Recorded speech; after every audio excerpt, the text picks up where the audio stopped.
Estamos de volta para mais um episódio do Mania de Cirurgia. O seu, o meu, o nosso congresso semanal, Flugão. Semanal de cirurgia geral, cirurgia de trauma, cirurgia de emergência, filosofia, não sei o quê. E, obviamente, é óbvio que se sou eu, Diego Adão, que estou abrindo esse episódio, quem nos abandona mais uma vez? Quem? Carlota. Carlota. Carlotinha tá onde? Viajando de novo. Só viaja, vai para congresso agora. Abandonou a medicina, abandonou a cirurgia, virou um congresseiro agora, né? Tá onde? Lá em É Las isso Vegas, mesmo. não é isso? Eu sei que ele está nos Estados Unidos. É no Congresso. WEST, né? WS. Não sei da WST, acho que é o Congresso Mundial de Trauma, né? Sim. Não Não, para, não para. O cara virou uma máquina, virou um multi-sociedades aí e nos abandona, Flug. Nos abandona mais uma vez. Porém, como você que está ouvindo a gente aí já sabe, nós superamos o Carlos e mais uma vez faremos um episódio sem ele, com naturalidade, com tranquilidade, falando sobre esse assunto que você já leu aí embaixo. Pancreatite aguda, parte 3. Tratamento da pancreatite grave, Flugão. Quando a casa cai, a criança chora, o cachorro late e as esperanças se acabam, é aí que a gente vai discutir hoje. Episódio bom, episódio bom. Porém, antes disso, queria saber, Flugão, como é que você tá? Como é que foi sua semana? Família, filhos? não, tranquilo, correria. Tô preparando a festa do meu filho mais novo, né? Putz, e quem tem dois filhos sabe que quando você faz festa pra um, você tem que fazer pros dois. Então, tem que chamar os amigos do primeiro com os amigos do segundo. Cara, fica uma festa gigante, né? Não tem como fazer pra um só, né? É. Irmão, é tudo junto, cara, não tem jeito. É sempre um grude. E vocês vão fazer o quê? Vai ser Ah, a gente vai aniversário? fazer uma festa do Hulk, vai ser lá num clube que meu irmão organiza. Aí faz umas comidinhas de criança no final da tarde, né? Aí o Hulk vem e vai brincar de esmagar o bolo dele, assim. Ah, essa é a brincadeira? Ele vai dar um soco no bolo? Mas depois é tipo é um bolo fake ou é um bolo pra É, isso não, um mesmo? bolo fake de chantilly, essas coisas, né? Ah, que maravilhoso. Oh, É, filma isso, ele por adora o favor. Hulk. Ah, filma, filma, por favor. Ele vai ter aquela roupinha de enchimento de músculozinho, não? Eu acho que sim, cara. Não sei se vai dar tempo de trazer a roupa, mas acho que sim. O caráter, né? O personagem, sim. Mas o Marco também provavelmente vai vir com uma roupinha. Ah, que maravilhoso, sensacional. Cara, uma semana corrida porque eu estou entrando em férias, Flugão. Cara, é muito bom. Finalmente, cara. Nossa senhora, que aninho puxado. Geralmente eu deixo as férias pra essa época porque aí a residência já entrou em voo de cruzeiro, né? É. A gente já fez a prova, o concurso público já tá pronto, as questões já estão prontas, tá tudo pronto, aí dá pra. As férias começam um pouco antes, de fato, do dia que elas começam, elas também terminam um pouco antes do dia que elas terminam, não é Exatamente. mesmo? Exatamente, Já exatamente. começa a curtir antes, né? Eu já tô em clima de férias, cara. E aí e foi interessante porque eu vou emendar 3 eventos, né? Eu vou num casamento em Recife, agora, já no final de semana, uma grande amiga da Pá, Thaís. Não sei se ela estiver ouvindo a gente aí, se ela estiver ouvindo aí. Beijo, Thaís. Daqui a pouco a gente tá chegando aí.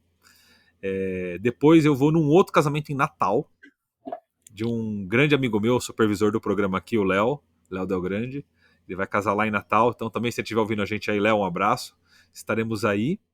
E na sequência a gente termina em Manaus, no curso lá do Luciano, né? A gente vai fazer o curso lá de atualização em cirurgia, então vai ser bem bacana, cara. Tô bem empolgado. Cara, não tem dinheiro mais bem gasto do que viagem.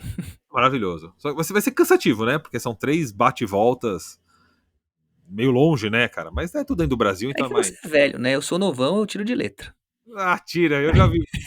Faz uma viagem dessa, fica 3 dias sem falar com a gente. Não anda, não fala direito, cansado. Ai. Mas como ninguém é obrigado a ficar ouvindo a gente loroteando, eu vou ler antes, eu vou ler mensagem de maníaco. Vou ler mensagem de maníaco. Porque, cara, o episódio lá das iatrogenias rendeu, viu? O pessoal mandou bastante coisa. Eu não vou ler detalhes dos casos que eles mandaram, um para evitar identificar, e segundo, que a gente não vai conseguir discutir a prevenção, né? Mas eu vou Isso só. que é o foco. Mas eu vou só citar e agradecer o pessoal, tá? Então, o Lucas Fácil, ele manda pra gente que ele já teve um caso de perfuração brônquica por sonda nasointeral, em que eles viram conteúdo saindo no tórax, na pleura, e conseguiu intervir tudo. Então, Lucas, obrigado aí pelo seu relato. O Thiago Souza, ele fala que ele costumava realizar colestectomia laparoscópica com 3 trocartes. Até Hum. que ele teve um problema de lesão de alça de delgado, porque estava aderida na cicatriz umbilical e ele não viu, ele não fez o inventário final na hora de tirar os trocartes, revisional, né? Então ele fala que desde isso daí ele começou a fazer com 4 portais, 2 de 5, 2 de 10, porque aí ele pode visualizar a saída de todos. Bem interessante também, Perfeito. acho que é segurança, né? Às vezes o pessoal quer economizar e não dá. A Larissa Lucena mandou muito bom e um rostinho cheio de coraçõezinhos, simpático. Obrigado, Larissa. Beijão pra você. A Anne Valéria manda um texto bem legal. Ela fala que é um episódio excelente e vem a mensagem dela aí, ó. Importante para reforçar a necessidade de mantermos foco total durante uma cirurgia. Que todos estamos sujeitos a cometer iatrogenias e não ceder à pressão para terminar mais rápido. Nesse ano ela falou que viu uma série de complicações e fica aí a mensagem dela. Concordo plenamente com você, Anne Valéria. Tem que manter foco total mesmo, né? Acho que cirurgia tem que ser encarado que nem aviação, né? Protocolo, segurança, checklist, não pode ter conversa em paralelo em tempos críticos. É a melhor forma de prevenir. O Samuel Moraes, eu acho que o último nome dele é Ielo, ou é Lelo e apareceu um L minúsculo, mas eu vou. Samuel Moraes Ielo, se eu não me engano, ele fala que já viu lesão de bexiga durante a apendicectomia, cara. Ah, Em já vi isso criança. aí. A punção dos 5. Em criança. Incisão muito baixa, bexiga ceia, então lembrar de sempre esvaziar bexigas, principalmente em crianças. Recado dadíssimo, Samuel, concordo totalmente. Inclusive, essa semana a gente foi fazer uma apendicectomia vídeo e eu falei pro pessoal, ó, já furei bexiga também, no trocáter suprapúbico. Falei, pessoal, muito cuidado. Às vezes, só de olhar, não dá pra ter certeza que a cúpula, né, tá ali. Eu ainda sondo de rotina e tiro no final da cirurgia, Eu cara. também, eu também. Eu acho que tem que fazer isso mesmo, cara. Aí a Thaís Rocha Sena manda pra gente assim: tão importante quanto tomar os cuidados necessários é não parar de se incomodar com essas situações. Obrigado por compartilhar. A gente que agradece você, Thaís. Concordo. Não deixar de se incomodar, né? Tá sempre preocupado e pensando. Agora eu não sei o nome dele, é gaiosgaios.pt. Ele fala que também é cirurgião veterinário e acompanha a gente religiosamente. Temos mais um veterinário aí, Flugão, Muito acompanhando a gente. bom. Obrigado. E eu deixei aqui a mensagem final do Samuel Rosário. Ele manda uma citação do René Lerich, que eu vou encerrar as mensagens dos maníacos com ela, porque eu acho que fica bem forte, é bem poético, e mostra esse episódio de iatrogenias nosso, né? Então, abre aspas, de acordo com o Samuel Rosário, é uma frase do René Lerich. Todo cirurgião carrega consigo um pequeno cemitério, o qual visita de tempos em tempos para orar. Um local de amargura e arrependimento, onde ele procura uma explicação para os seus fracassos. Taciturno, mas válido. Né? Não é isso aí? É isso aí, Flugão. Falamos da nossa semana, essas foram as mensagens dos nossos queridíssimos maníacos. Se você estiver ouvindo a gente aí e for um maníaco, se você não for um maníaco, torne-se, né? Não há por que não se tornar um maníaco. É legal demais ser um maníaco. É bom Agora, entrar em mania. é bom, é bom, é bom. Flug não tem noção como eu estava moribundo antes de gravar esse episódio. Moribundo. Eu tava com Nora ligada, né? Família já tinha sido avisada. Eu acordei aqui. Acordei. Então você que está ouvindo a gente, pare agora, bate uma foto de onde você estiver, no seu carro, aí no trânsito, indo pro seu plantão, sol querendo nascer, né? Já meio madrugada ainda, você voltando do seu plantão de noite, pegando um trânsito mais ansioso por chegar em casa, ver sua família. Você tá na academia, malhando, tá num parque, correndo, no centro cirúrgico, se preparando para entrar em cama, não importa onde você estiver, compartilhe com a gente e aproveita aí, compartilhe o podcast com alguém, com algum amigo seu que nunca ouviu, comenta, fala dos episódios, o que você acha legal, o que você não acha, que você nos ajuda a movimentar o algoritmo. E, sem mais delongas, eu passo a palavra para o nosso querido guru para iniciar os debates sobre pancreatite aguda grave, faca, ou dreno, né? Também pode ser, né?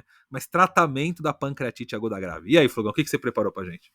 Cara, tem muita coisa pra falar, né? Tudo mudou, né? Mas vamos lá. Primeiro tem que dividir mesmo pancreatite leve e grave, que realmente parece ser duas formas todas diferentes. A gente já comentou várias vezes aqui no podcast como a mesma doença pode ser totalmente diferente. Por exemplo, colicistite, né?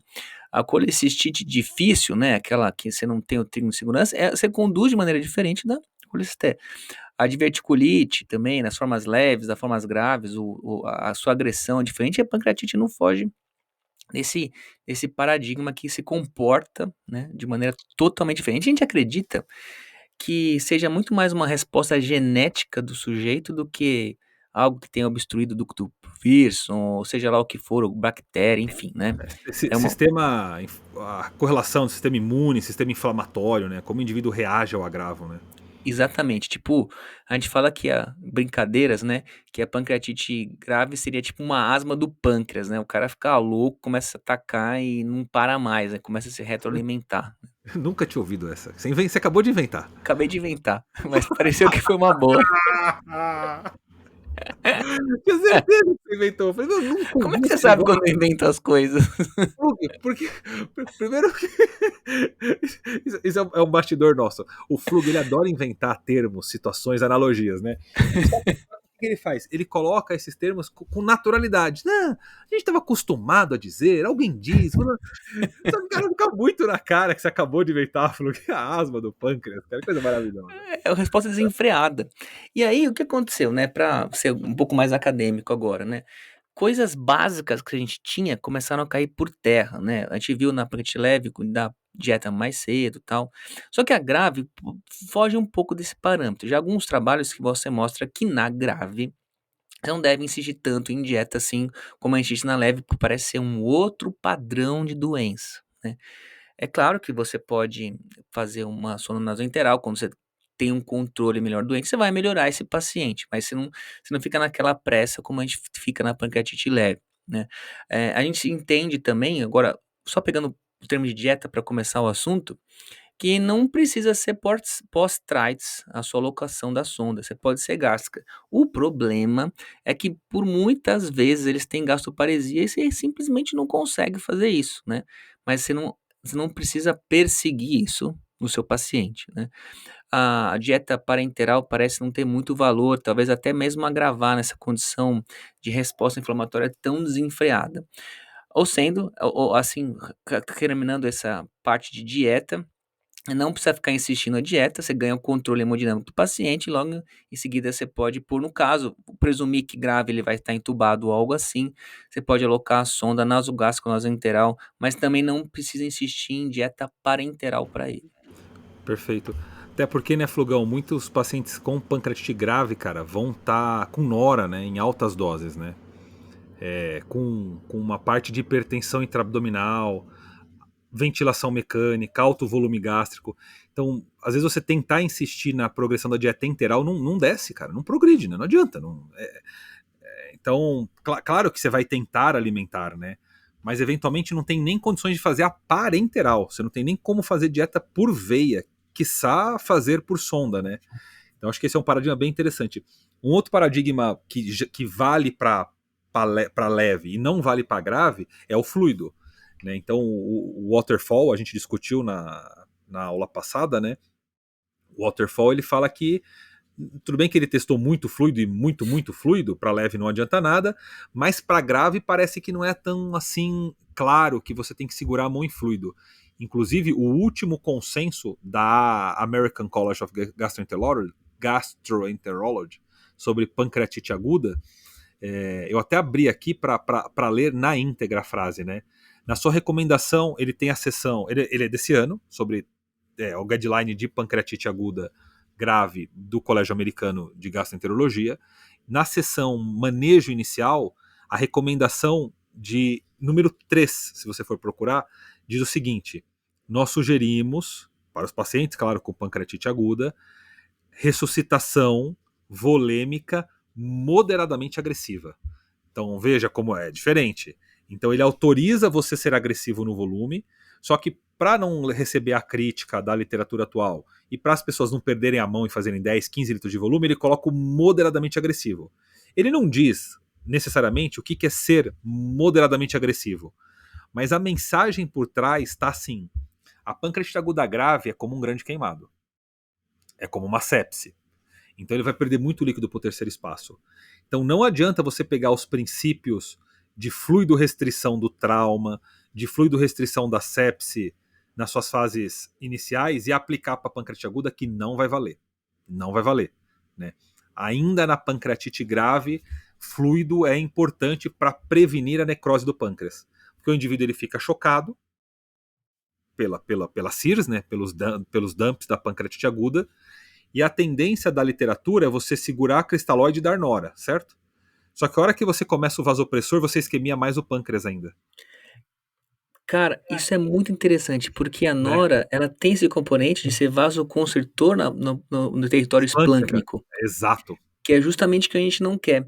Porque a ideia da nora é manter o cara vivo, com o cérebro funcionando e o coração funcionando. Ela é Sem dar seletiva. muito volume. Poupando volume, que vai fazer edema cerebral, pulmonar e renal. Exato. Cozinha o rim, cozinha todo outro resto, mas mantém o cara vivo, né? Só que aqui o problema tá no pâncreas, né? Exato. Eu não sei, assim, em termos acho que não vai ter um trabalho tão medindo, né, mais droga e menos volume com outro. Não, acho que não teve ainda um trabalho, pelo menos não me lembro a ponto, mas pelo menos faz mais sentido fisiológico. Então, o que. De novo, não é para soltar volume na pancreatite grave, hein, pelo amor de Cristo. Senão vai dar de fato edema pulmonar, edema de alça, assim, do compartimental. A gente vai discutir a compartimental lá na frente, né? Mas não também adianta pegar as novidades da sepse, do trauma, de outras doenças de fluido restrição e nora precoce, como poupadora de cristalóide, para a pancreatite grave. Não funciona. Tem chance de piorar a necrose. Então os guidelines ainda autorizam você ser, e essa é a palavra que eles usam, moderadamente agressivo. Eu não sei o que quer dizer isso em termos de volume, tantos ml hora, tal, mas o moderadamente agressivo é assim, tenha um pouco mais de disposição em dar volume, fique em cima de metas de fluido responsividade e de resposta volêmica, e não seja tão fã da droga vasoativa. Talvez o paciente com pancreatite aguda vai fechar balanço positivo mesmo. É a história natural Exatamente. dele. Eu ia falar exatamente. Eu acho Fala que aí, você não pode deixar o balanço negativo tão pouco zerado. Tem que fechar um pouco positivo. E aí você pode usar outros parâmetros que o cara cabe volume. Tanto o retorno da cava, né, diâmetro da cava, o delta PP. São alguns valores que eles têm que estar no limite. Você não pode ter uma cava vazia e o seu delta PP tem que já estar estourando, que não tem mais, em tese, tanto mais benefício, né? Exato. Você pode usar alguns goal directed para isso, né? Mas a ideia é fechar um balanço positivo leve aí, né? Não vai encharcar o cara, mas é para fechar positivo no começo, pelo menos. Exato. Então, dois pilares muito estáveis da pancreatite leve, que é a dieta e o volume, não são tão claros assim na grave. Já tem um pouco de nuance, né? E o antibiótico, Flugão? Esse aí tem Cara, história? estamos sintonizados, eu ia falar exatamente nisso agora. É que o pessoal não tem ideia, mas a gente não é tão. A gente não organiza tantos tópicos, as coisas vão saindo Vai ao bater um longo do papel pod. aqui com o roteiro? Não, não tem, não Não tem. A tem, gente tá cara. batendo um papo Porque aqui, fica cara. mais legal, senão fica muito chato. O antibiótico, assim, né? Engraçado, os artigos são antigos, né? Você pega esses artigos que falam de antibiótico 2012, né? O próprio critério de Atlanta fala alguma coisa a respeito, né? Bom, a primeira fase, que é provavelmente a fase pior, que é a tempestade, que eles falam assim, esse termo, tempestade, né? Simpática, hormonal da pancreatite, essa catastrófica de catástrofe de citocinas. Nesse caso, você vai ter coisas que parecem um choque séptico bacteriano que o cara vai cravar na sua frente, né?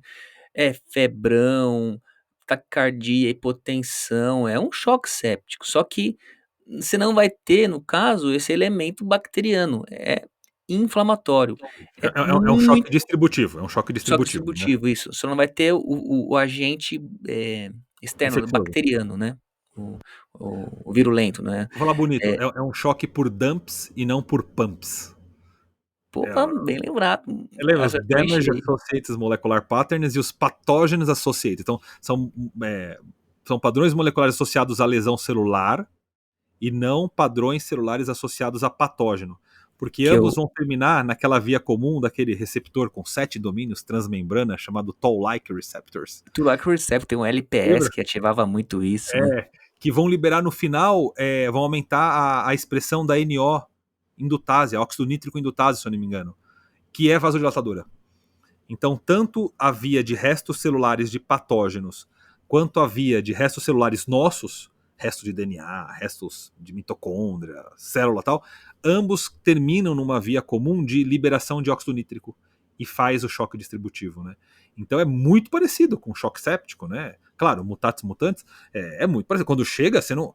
Cara, quem consegue ao zero, a hora que chega uma pancreatite grave, falar isso aqui é um vascular, ou isso aqui é um perfurativo, ou você assim, não, fique tranquilo, isso aqui é uma pancreatite aguda grave e são dumps que estão causando isso. Não consegue, cara.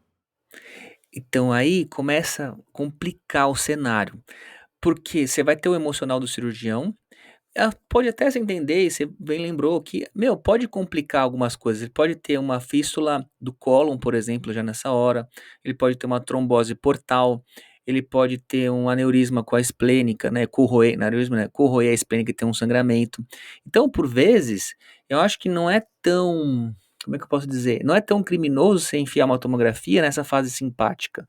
Veja que o propósito é diferente. Você não quer ver o pâncreas, né? Você quer ver uma complicação grave que a pancreatite pode dar. Tudo bem que é rara, mas pode justificar. Por exemplo, eu já vi pelo menos 2 casos de corrupção no cólon, né?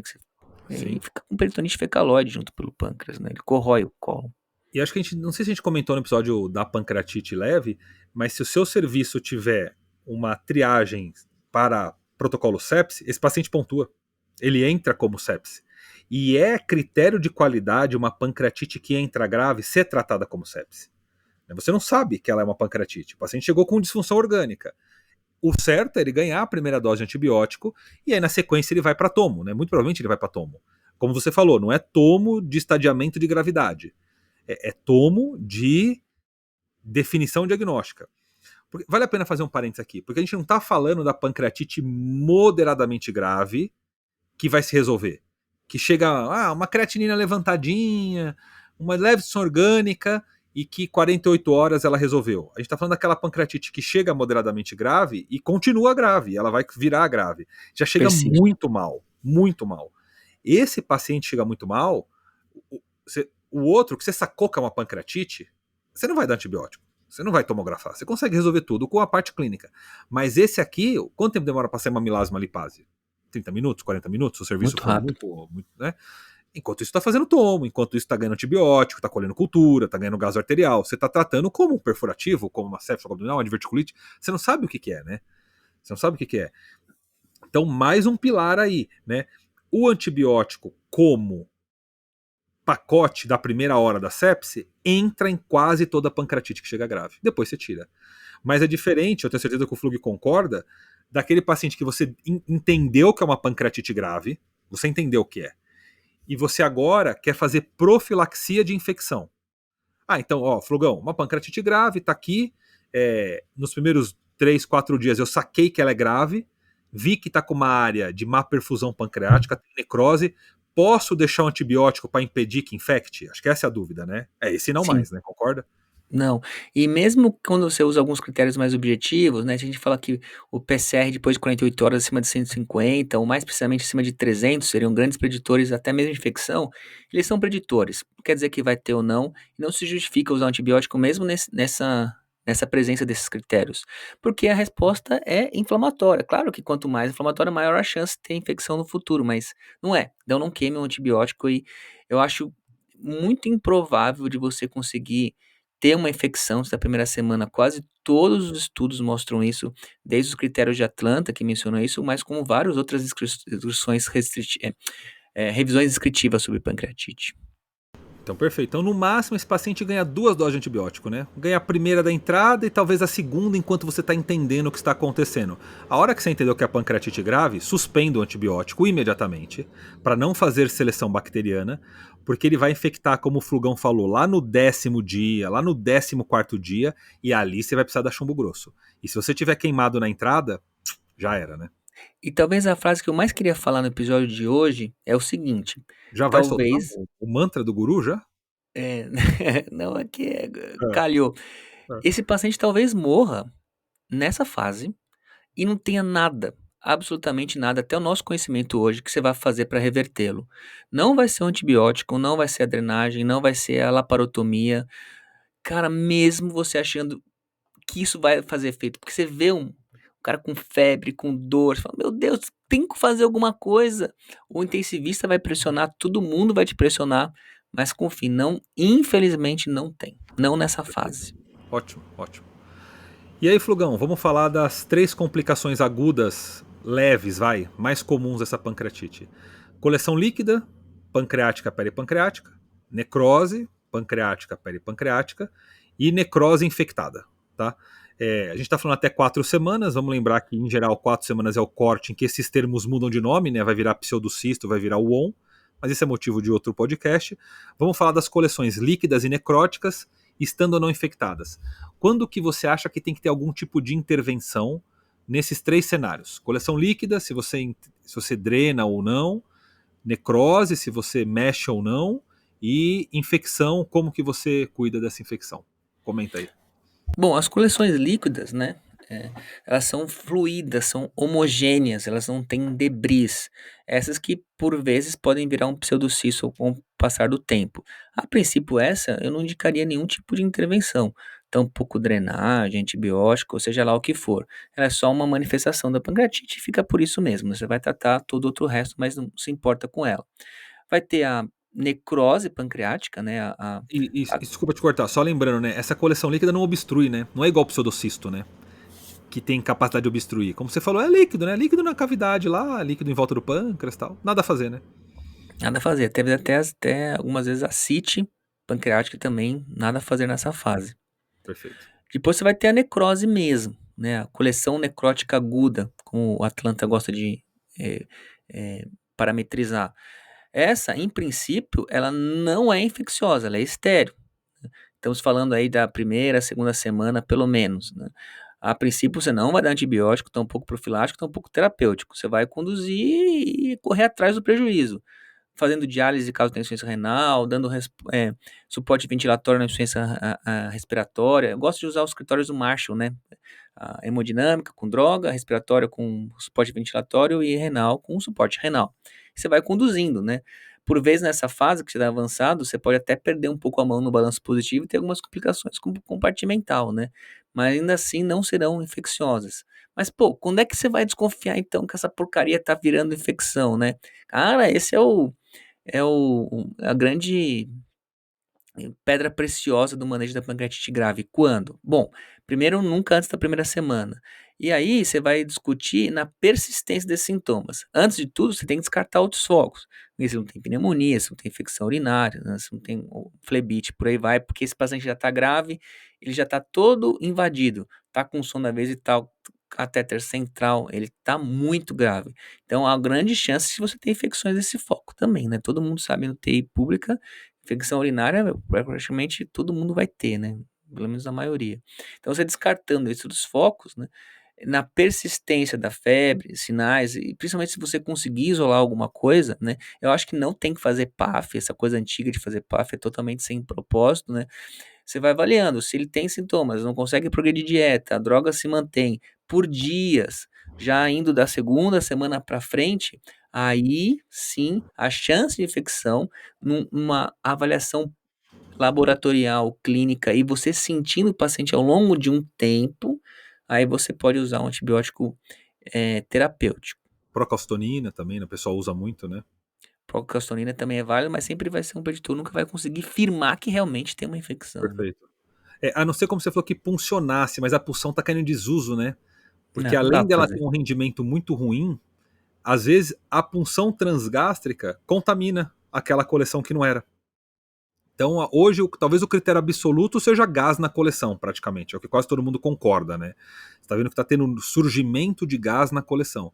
Agora, caso contrário, como o Flugão falou, são parâmetros clínicos. E aí, Flugão, tem um estudo famoso chamado Pointer, que ele comparou, né? Dar antibiótico e drenar imediatamente simultâneo, ou dar só antibiótico e só drenar essa coleção, e aí depois a gente discute como que vai drenar, um pouco mais para frente. Considerando que eu já não tô nem cogitando drenar aberto, tá? Tô falando assim, ó, só antibiótico e drenar. E se percebeu que se você jogar o drenar um pouquinho mais pra frente, é melhor. E talvez aí começou a surgir uma ideia do Step Up Approach, né? Você não quer comentar aí o que é a ideia por trás dos artigos do Step Up Approach, citar os mais famosos e como que a gente raciocina no passo a passo de progredindo no tratamento do foco infeccioso da necrose? Estudo antigo, Panther, né? Ele começou esse conceito de step-up approach, que nada mais é do que o cirurgião curupira, né? É o que entra com as pernas para trás. Ele vai tentando fazer cada vez menos. Então, deixa o antibiótico para mais para frente, deixa as intervenções cada vez mais para frente. Esse time frame aí é mais ou menos de semanas. Então, você não dá antibióticos na primeira semana, você não drena antes das primeiras semanas, quase um mês, na verdade, 4 semanas. Então, como ele fala, ele vai dando esses passos ao longo da cadência de tempo, porque a pancreatite grave se firma ao longo de semanas. O time frame dela é longo, é um paciente que você fica por muito tempo. Então, antes, na primeira semana, ele não vai fazer muitas intervenções, a não ser o suporte que ele precisa conforme as disfunções orgânicas. Depois, entre a segunda e a quarta semana, em tese, de acordo com a evolução, ele usa os antibióticos. E a partir lá, próximo de um mês, quando essas coleções estão se organizando, principalmente a necrose, né, já está começando a se firmar mais no território, ele foge do paradigma da cirurgia. Na verdade, esse estudo holandês, multicêntrico, compara um braço nesse step-up approach, que você vai indo suporte, depois antibiótico e, por fim, as drenagens minimamente invasivas, tanto tangráfica como retroperitoneal, ele põe os dois no estudo, Você tá falando do comparando com Panther. a... Oi? O Panther você tá falando, né? No Panther, comparando com a cirurgia aberta, né? E aí ele não mostra a diferença da mortalidade, se não me engano, mas mostra diferença em outros desfechos críticos, né? Como Sim. taxa de infecção e por aí vai. Legal. E depois na sequência vai sair um monte de estudo, são nomes bem famosos, né? O Tension, o Penguin, o Miser, né? E que eles vão sempre comparando, né? Transgástrica aberta, transgástrica, vídeo assistida retroperitoneal, VARD, aberta, vídeo, tudo comparando. E no final, a mensagem, né, Flugão, me corrija se eu estiver errado, é assim, de pouco em pouco, do mínimo para o mais invasivo. Então, começa só com antibiótico, não deu certo, avaliou ali alguns dias, uma semana, drena transgástrico, não deu certo, debrida por endoscopia, não deu certo, debrida por vídeo. Lembrando, quando você debrida por vídeo, você tem mais chance de fístula pancreática direcionada para a pele e tal. Meio que no fundo é tal. E por fim, tá, não consegui nada, debrida aberto. Né? Aí tudo bem, você vai para aberta. Mas acho que o Tension, é o estudo que compara aberta versus transgástrica, ele já mostrou que é muito deletério você drenar aberto, né? Você abrir a cavidade e tal. Então, no fundo, o Step Up Approach é um conjunto de estudos, né? Panther, Miser, Penguin, Tension, Pointer, que juntos mostraram que joga o antibiótico lá para frente, joga a drenagem lá para frente, joga a endoscopia lá para frente, joga o vídeo lá para frente, joga o bisturi lá no final. Você faz uma cascata, né? Do mínimo para o máximo. O desafio é saber quando que você muda, né? Quando você fala, falhou, próximo. Falhou, próximo. Talvez é o que você falou, né, Flugão? Alguns dias, uma semana, né? Exatamente, esse que é o segredo. O time frame é mais ou menos semanas. Então, é uma semana de antibiótico, depois você vai para drenar. Quando você vê os estudos, eles são insistentes. Eles drenam mais de uma vez, ele põe mais de um pigtail transgástrico, ele faz mais de uma VARD, né, que é acesso retroperitoneal. Ele vai insistindo nesses métodos minimamente invasivos. Quase que hoje, para falar a verdade, eu nem sei se tem algum tipo de propósito de fazer a cirurgia aberta, né? Porque se chegou nessa fase, eu acho que não vai fazer diferença, talvez até pior. Eu acho que, a não ser que você não tenha disponível no seu serviço, o que a gente já fez aberta lá na escola e deu certo, que às vezes não tem. Por exemplo, uma baita coleção retrogástrica, que tem uma boa janela em parede posterior do estômago, e a gente não consegue material endoscópico. Então você pode fazer uma videolaparoscopia, você abre a parede gástrica anterior, faz uma gastrotomia anterior, você já vai ver dentro do estômago a parede posterior abaulada, que é onde está a coleção. Você faz a gastrotomia posterior, você caiu na necrose. Dá uma maturada naquela borda lá, né? Dá uns pontos, porque sangra bastante. E com as pinças, né? Você vai tirando aquele excesso. Mas o ideal é, como o Flugão falou, tá lá na terceira semana, mais ou menos. Por quê? Porque a necrose já organizou. Senão você vai tirar pâncreas bom, né? Sangra muito. Nessa hora não, é aquela necrose já meio liquefeita, parece um chorume que sai, né? É um negócio muito esquisito, meio roxo, meio verde, né? É cinza. E aí dá pra fazer ou aberta mesmo, né? Você faz uma mediana, abre a parede anterior do estômago, abre a parede posterior do estômago, lembra de dar uma marsupializada, né, entre a parede da necrose e o estômago, porque sangra bastante, é bom que ela fique aberta, e depois você fecha só a parede anterior. Deixa a posterior aberta, porque essa necrose vai drenando para dentro do estômago. É claro que por endoscopia isso é muito mais fácil, né? Você põe os stents lá, né? Dá para debridar endoscópico, tudo. Mas se você não tiver disponível, dá para fazer isso, né? É, mas é isso realmente se não tiver nada disponível, porque como o pâncreas é reto peritoneal, faz muito mais sentido você vir pelas costas, né? Vir pela porta dos Sim, fundos, né? sim, sim. Com certeza. Essa é a ideia, né? Com a VARD, né? Você, você Video usa os Assisted drenos, né? Que Retroperitoneal provavelmente alguém já. Drainage. Você vai dissecando o espaço da drenagem prévia, a retroperitoneal por tomografia, geralmente. Você seca e faz o desbrenamento ali por uma câmera de ótica, já é o suficiente para ver esse Sim. desbrenamento, né? E não precisa debridar tudo, né? Se você conseguir dar uma leve debridada ali e já deixar uns drenos locados, já melhora, né? O problema é que esses casos, para chegar nesse ponto, são raros, é muito pouco. Então as experiências dos serviços vão ser salpicadas entre vários cirurgiões, né? É um pouco provável que um cirurgião conduza esse caso de cabo a rabo, então ele vai ter influências pontuais e poucos vão ter experiência para seguir esse tipo de paciente, né? Sim. A gente não falou qual antibiótico indica. E aí, faz cipro? É, sempre eu acho que ninguém vai mais responder, né? Mas por muito tempo foi bem visto, né? É, Os estudos carbapenêmico, né? originais era imipenem, né? É, carbapenêmico, né? Meropenem, imipenem, né? É, o antibiótico tem que ser de amplo espectro, né? E com boa concentração em tecido pancreático, né? Então, imipenem, carbapenem. Ah, beleza, Furgão. Então, falamos das principais coleções tratando. Vamos falar de um outro conjunto de complicações agora, um pouco mais raras, mas tão graves quantas, né? Ah, o sangramento da esplênica, geralmente, a trombose da veia esplênica, sangramento da Uhum. artéria, trombose da veia esplênica com a hipertensão portal esquerda, e as necroses de alça, né, geralmente cólon transverso. Dá uma comentada geral aí, Flugão, como é que a gente diagnostica, como é que trata. Acho que todos vão acabar, de alguma forma, em algum tipo de intervenção, né? Endoscópica ou cirúrgica, mas comenta aí. Boa, né, é muita coisa, é um pupurri, né.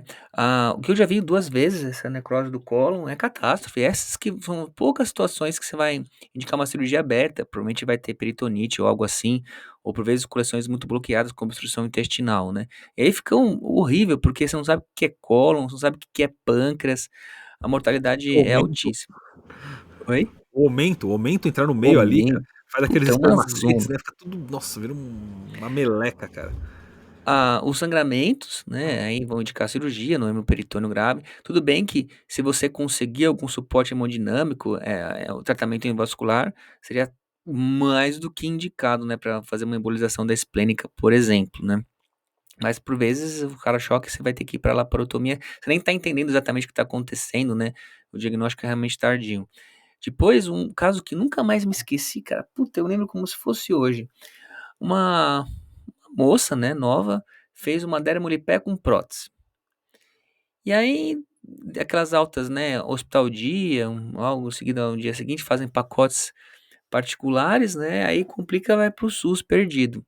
E ela estava com uma distensão abdominal muito grande, ela veio inchada, assim, pra caramba, abdômen duro, eu falei: "Putz, que é isso, né, moça nova, sem doença, acabou de operar", tipo, acho que não tinha 2 dias, já estavam desconfiando que era síndrome compartimental, mas, falei: "Meu, da onde que vem? Ela só fez dermolipé, né, não é possível que tenha apertado tanto o abdômen, né".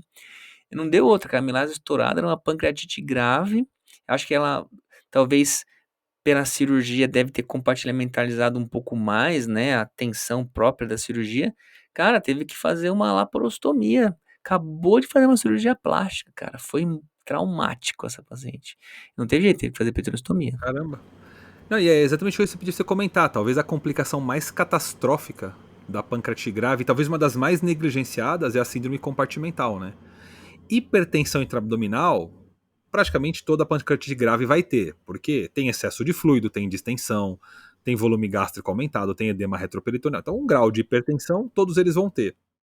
Só que alguns, seja porque a pancreatite é mais grave, seja porque a gente foi mais agressivo no fluido, não sei, eles vão evoluir com a síndrome mesmo, né? E aí, cara, né, ficar drenando bolsões pequenos, talvez não dê tempo, né? E chega nas catástrofes que são as peritoniostomias, né, o abdômen aberto, como terapia para síndrome compartimental abdominal secundária a uma pancreatite aguda grave. Não é tão tardio, né, não é igual às coleções, geralmente é mais precoce, o paciente ele abre a compartimental antes, né? Quer falar aí? Fala aí, fala aí. É isso mesmo, ele abre muito cedo. Isso já acontece na primeira semana, né? Nos primeiros dias, que não faz muito sentido, né? Mas é assim que o barco toca, é rápido. Geralmente na fase do overload, né, de ressuscitação, não é da fase, não é na fase de desressuscitação, né, lá na frente, é na fase do overload mesmo. E aí, cara, se você não porque distendido vai estar, peritonite vai ter. Não espere um abdômen pedra para fazer diagnóstico compartimental. A gente sabe que a sensibilidade do exame físico para encontrar o valor da pressão intraabdominal é uma porcaria. Tanto que hoje se fala em síndrome multicompartimental ou policompartimental. Você não tem um compartimento único no abdômen, né? Tipo o peritônio. É meio que nem a perna, né? Você tem um compartimento anterior, tem um compartimento posterior, tem os compartimentos laterais, onde o rim tá é um compartimento, onde a cava tá é outro compartimento. No peritônio você tem o supramesocólico, o inframesocólico. Bom, deu para entender. Então, às vezes o paciente ele tem uma síndrome compartimental só do retroperitônio, que é onde está a cava, onde está o rim, onde estão os linfáticos. E você está palpando a barriga, está um pouco distendido, mas, cara, é flácido. Geralmente o paciente é obeso. Para ajudar, ele é obeso. Você não consegue palpar tão bem o peritônio, né, a cavidade. E aí, se não tiver um protocolo na sua UTI de aferição diária de PIA, de pressão intraabdominal, de forma indireta, né, transvesical, que é o mais comum, mais de uma vez por dia, talvez 4, 6 vezes por dia, e para muitas UTIs essa PIA é um sinal vital, né? É frequência cardíaca, frequência respiratória, pressão arterial, pressão intraabdominal como sinal vital. Se você não tiver um monitoramento da curva de pressão intraabdominal, talvez você perca esse diagnóstico. E acho que muitas pancreatites podem falecer precoce de síndrome compartimental ganhando como diagnóstico sepse, cara. Choque refratário. Primeira semana, uma pancreatite grave e ficou séptica. Cara, não sei. Talvez não. Talvez era uma compartimental que passou despercebido. Porque o abdômen não estava tão distendido, o exame físico não era tão chamativo, ninguém mediu uma pia e a pressão devia estar lá em 16, 17, 20 às vezes, né? Cara, pancreatite grave é muito barra pesada de tocar, cara. Pode acontecer muita coisa que foge do padrão da doença, com complicações.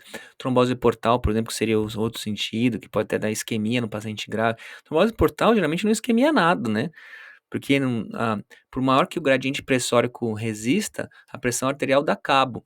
Mas quando você põe uma trombose venosa num sujeito chocado pra caramba, aí começa a dar jogo, e a pressão não aguenta e pode ter isquemia intestinal. Raríssimo, mas aqui fica um pouco mais frequente. Sim, sim. E aí, Flugão, quer comentar como você faz o abdômen aberto? Como é que você faz a peritoniostomia ou a ceilostomia? Pra gente ser. Como é que chama? Caramba, essa você desenterrou, hein? Como é que você costuma fazer na Ah, urgência lá? Paciente pancreatite grave, cara, mal. Primeira pergunta, você faz no leito da UTI ou você leva pro centro cirúrgico? Mas tô falando cara, mal, assim, sabe? Nora, vaso, adrena, pia de 23, ventilador, ventilando mal. E aí? sim, óbvio que o mais justo é você abrir a beira-leito.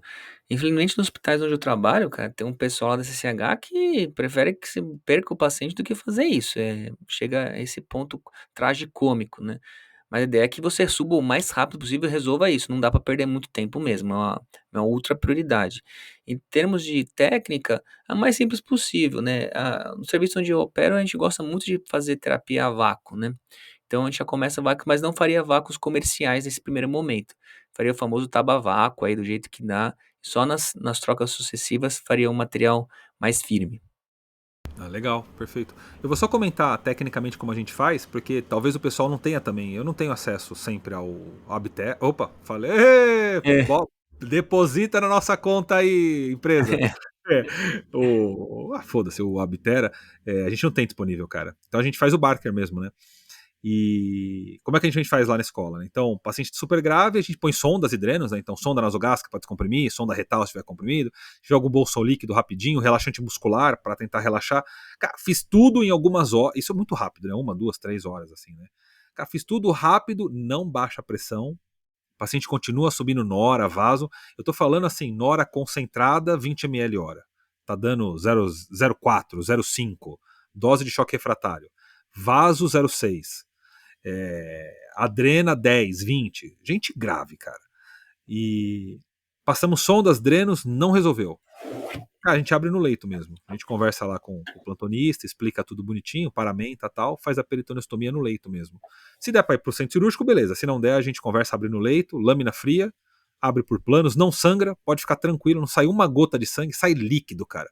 Você vai cortando subcutâneo, vem água, água, água. Você precisa de um aspirador. Se tiver que escolher um material, eu tenho direito ao bisturi elétrico ou aspirador? Aspirador, vai por mim. Porque vai vazar tudo de tudo quanto é lugar. Vai inundar a cama. A gente põe uns plásticos em volta, né, do paciente, põe bastante plástico.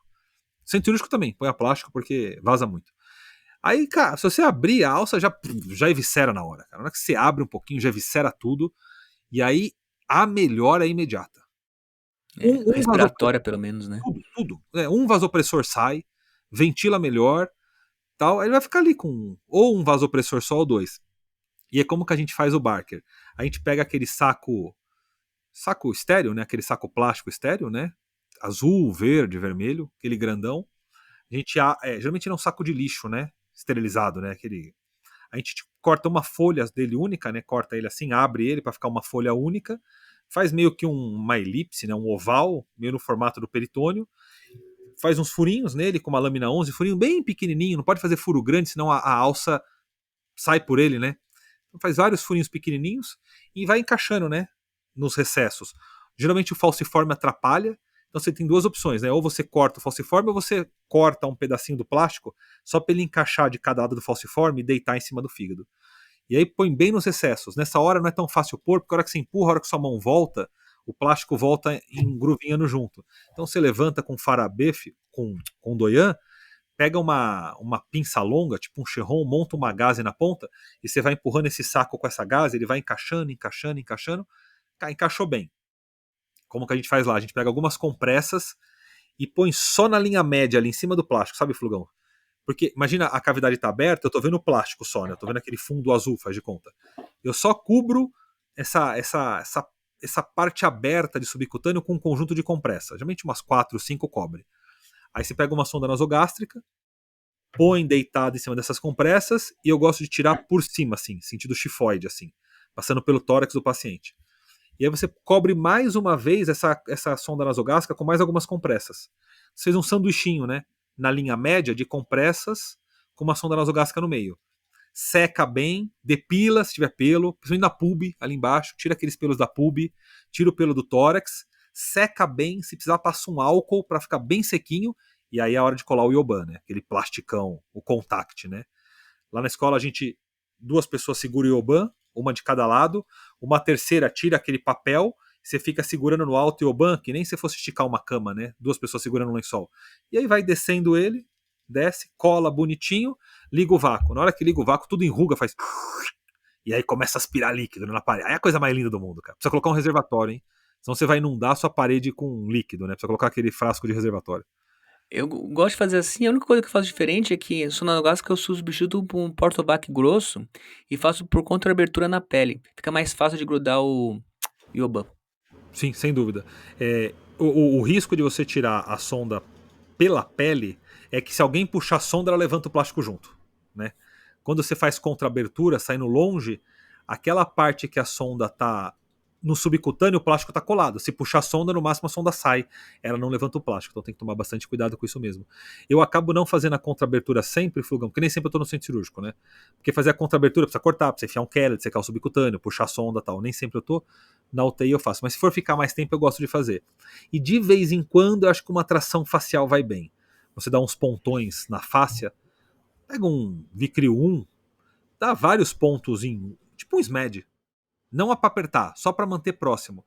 Porque o nosso tabavaco, ele não tem força para segurar a poneurose. E aí, cara, daqui 3 dias a poneurose tá lá na axilar anterior, né? Então se você... Claro, se você fechar a poneurose, você vai voltar para a condição de compartimento. Mas você colocar uns pontos ali só para dar uma segurada, eu não acho ruim, não. Eu deixo uma tração facial, geralmente. Se eu tiver material, né? Às vezes eu faço apenas um subcutâneo quando o paciente é muito obeso, pra não deixar o curativo a vácuo muito grande. Então ele fica um pouco mais Sim, limitado. sim. Ajuda bastante. Mas puxando um gancho seu, uma vez eu vi um americano fazer a peritoneostomia. O que ele fez? Ele abriu a aponeurose, uma síndrome compartimental, e ele fechou a pele. A pele dava pra fechar. O que Sim. aconteceu? Compartimentalizou. Com a Teve que pele abrir a pele. compartimentalizou. Compartimentalizou. Mesmo com a Nunca pele. esqueci esse caso, cara. Porque se você fecha a pele, você ganhou quantos centímetros mais ou menos? A poneurose se afasta um pouco, mas a pele vai esticar a pele, né? Isso me marcou, cara. Então abre mesmo, cara. Não Sem, adianta, sem não. dó. Seria o equivalente de você abrir uma perna e fechar a pele, né? Não faz muito sentido mesmo, né? Exato. E aquela galera que fecha com bacaus, um monte de bacaus assim na pele, já viu? Puta, cara, uma única vez na vida eu vi esse fechamento, cara. Foi quando pegou fogo no hospital. A gente teve que sair correndo, no Meu Natal. Deus. E tava no meio da cirurgia, cara. A gente colocou o vácuo. Foi uma correria pra sair, né? Porque onde a gente fica no hospital, a fumaça subia e ficou. E não dava pra ver nada no centro cirúrgico, não conseguia nem respirar. E a gente fechou com bacal, até escoar todos os pacientes. E Meu tipo, a gente foi Deus. tirar os bacais lá. Foi complicado. Faz um bom tempo isso aí já. Não, só. E aí, se esse paciente sobreviver, você vai ter que fechar esse abdômen, né? E aí não fecha, né? Obviamente não vai fechar. Você vai ter que fazer tração facial com tela, muito provavelmente, separação de componentes, alguma coisa pra conseguir, porque retrai muito, né? E são obesos, geralmente. Quase todos morrem. Essa é a verdade. Mortalidade é 50% no mínimo, né? No mínimo, né? Deve ser mais na prática, né? Mas isso aí, Flugel, cara, falamos, hein? 50 minutos Putz. pela madrugada, viu? Provavelmente esqueceu um monte de coisa. Mas a gente falou dos Com estudos, né? certeza. O Fanter Trial, o Tension Trial, que compara com endoscópico, né? E não teve diferença entre endoscópico e fazer VARD. Tem que fazer minimamente invasivo, é isso que importa. A gente citou, né, o pessoal. Depois vocês dão um Google aí, pessoal. Panther. Acho que é o mais famoso, né? Se você for olhar É, um estudo de step up, procure pelo Panther. P-A-N-T-R. É isso, né, Flugão? Você tem a revista que ele foi publicado aí, Flugão? Eu vou deixar o link na descrição, mais fácil. tá. Eu deixo o link na descrição pro pessoal. Acho que é o mais famoso. E eu vou deixar também para vocês o Guideline de Pancreatite Grave da WSS, que é bem bacana também. E aí, conte aí pra gente, manda sua mensagem, conta os casos de suas pancreatites graves, o que você já vivenciou aí, todo mundo sabe o quão difícil é manejar. Se o seu serviço tem endoscopia para tratar ou não, manda pra gente nos comentários aí do podcast. Curta o episódio, né? Manda um recado pro Carlão, né? Que tá lá em Las Vegas. Que mais, Fogão? Que mais eu Cara, esqueci? esse podcast seria bom pro pessoal de emergência, né? Principalmente o pessoal de intensivista. Acho que o TI faz mais sentido, porque eles vão conduzir muito mais que os próprios Sim. cirurgiões, viu, cara? Mande pro seu colega intensivista, dê play pra ele. Compartilhe com ele. Fala, ó, tá vendo aqui, ó, não sei o que, tal, isso aqui a gente faz, isso aqui a gente não faz. Leva pra uma sessão de reunião clínica, discute aí. E comenta com a gente o que você tá achando. Sempre é muito bem-vindo. Isso aí, Flugão. Mais alguma coisa não? Finito. Flugão, como que um estoico conduziria uma pancreatite aguda? Aliás, o Step Up Approach é uma técnica estoica ou não, Flugão? Eu não sei como é que Pra você fez terminar. esse gancho, né? Mas aquilo, talvez uma. Tô fazendo um brainstorm aqui. Você não pode sofrer como você não pode controlar. O pâncreas você não controla, você vai correndo atrás do que ele vai fazendo, né? Se quiser fazer uma intervenção muito cedo, você vai quebrar a cara. Tem que ter calma. Então tem que ser estoico na pancreatite grave, né? Resiliente, muito. Resiliente, é isso aí. Recado dado para você que ouviu a gente aí, muito obrigado por mais uma participação no seu congresso semanal de cirurgia geral. Pro Carlos que está longe, só fica saudade. E pro meu guru que está aqui, fica um Adiós. Boa adeus. viagem.